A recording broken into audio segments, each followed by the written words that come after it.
Hello everyone, myself Isha Deshmukh, MCA first year student of Vishwakarma University.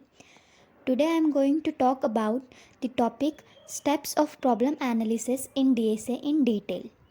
As we all know, this is the one of the most important topic of the DSA. But before we start to talk about the steps, we first need to talk about the problems in the DSA. So, in data structures and algorithms, problem analysis is essential for identifying the most efficient solution approach. Here are some typical type of DSA problems that requires problem analysis, which are as listed below. First, dynamic programming problems. Second, graph theory problems. Third, tree and binary tree problems. Fourth, searching and sorting problems with constraints. Fifth, backtracking problems. So now we are going to talk about the actual steps for problem analysis in DSA. So the steps of the problem analysis in DSA are broadly classified into the 7 steps, which are as follow. First, problem identification. Second, algorithm for the problem. Third, flowchart for the problem. Fourth, problem code. Fifth, compilation and execution. Sixth, debugging and testing. Seventh, documentation presentation. So this was all about the overview of the step of problem analysis. Now we are going to talk about each step in the detail. So the first step is problem identification. In this step, we need to read the problem statement carefully. Identify what is being asked, expected inputs and the outputs, and in the last, clarify any ambiguities by thinking about the examples. The second step of the problem analysis is algorithm for the problem. So, in this step, break the problem into the sub-problems and steps. Later, choose a brute force versus optimized approach. In this, an algorithm is first designed, then it is analyzed, and then in the last it is implemented. So, now the third step of the problem analysis in DSA is making a flowchart for the problem. So, making the flowchart is very important for the problem analysis. In this step, we need to first use the start, then we need to use the check box, then we need to use the process block, and then we need to end the flowchart. The flowchart is very important to show the flow of the program or how the program is running. Okay, now the fourth and the most important step of problem analysis is to make problem code. Now, this is also the one of the most important steps in the problem analysis.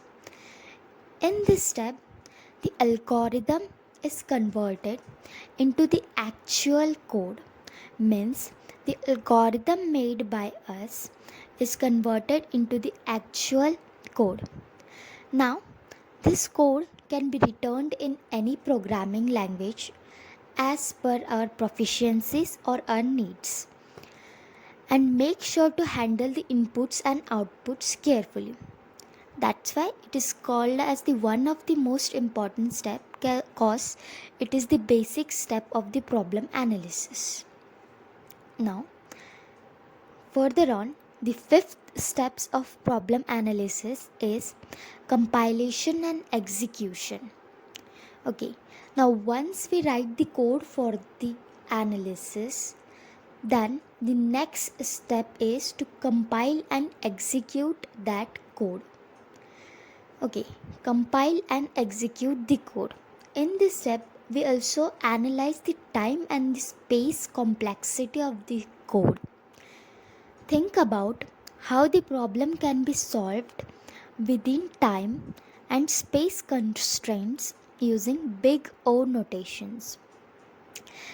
In the compilation and execution, there are few steps through which we can show how this takes place.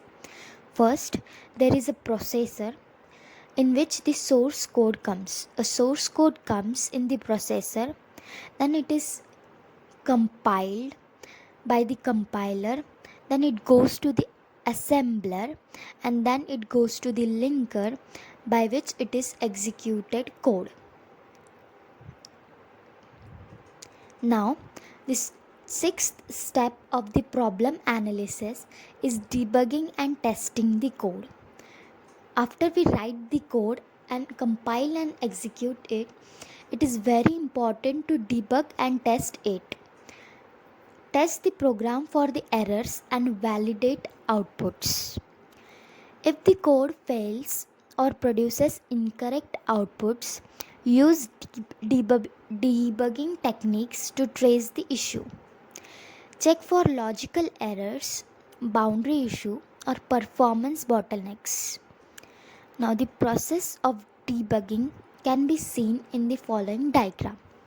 First, reproduce the bug, locate the bug, identify the root, fix the bug, test the fix, document the process.